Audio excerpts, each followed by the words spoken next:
ශ්‍රී ලංකා සුදු පන්දු නායක චරිත් අසලංකට IPL වරම්.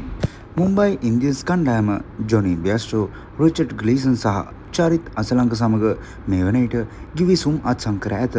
ඒ විල් ජැක්ස්, රයන් රිකල්ටන් සහ කොබින් බොෂ් ඔවුන්ගේ ජාතික කණ්ඩායමේ තරඟ සඳහා සහභාගී වීමට IPL තරඟයේ අත්හැර යාම හේතුවෙන් ඔවුන් වෙනුවෙන් රිප්ලේස්මන්ට් ක්‍රීඩකින් විදියට මෙලෙස ජොනි බෙයස්ටෝ, රිචඩ් ග්ලීසන් සහ චරිත් අසලංක මුම්බයි ඉන්දියන්ස් කණ්ඩායම මගින් නම් කර තිබෙනවා. විල් ජැක්ස් වෙනුවට එංගලන්ත කළුරකින් ක්‍රීඩක ජොනි බෙයස්ටෝ ඉන්දියානු රුපියල් කෝටි 5.25ක මිලකට එක්වනු ඇත.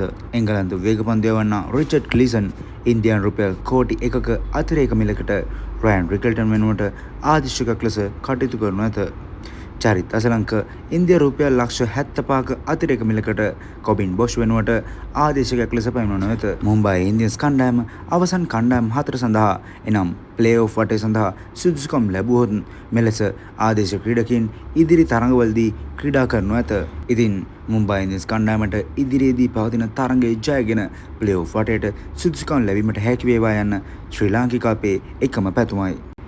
ඒ වගේම තමයි චරිත් අසලංකව රිප්ලේස්මන්ට් එකක් විදියට IPL තරඟාවලියට එක් කර ගැනීමත් සමග මෙවර IPL තරඟාවලියට ක්‍රීඩා කරන ශ්‍රී ලාංකිකයන් ගන්න ක්‍රීඩකින් 8 සිට ක්‍රීඩකින් 9 දක්වා වැඩි වී තිබෙනවා. ඒ තමයි වනිදු, මහේෂ් තීක්ෂණ, මතීෂ පතිරණ, කමිදු මෙන්ඩිස්, ඉෂාන් මාලිංග, දුස්මන්ත චමීර, නුවන් තුෂාර, දසුන් ශානක සහ චරිත් අසලංකයි.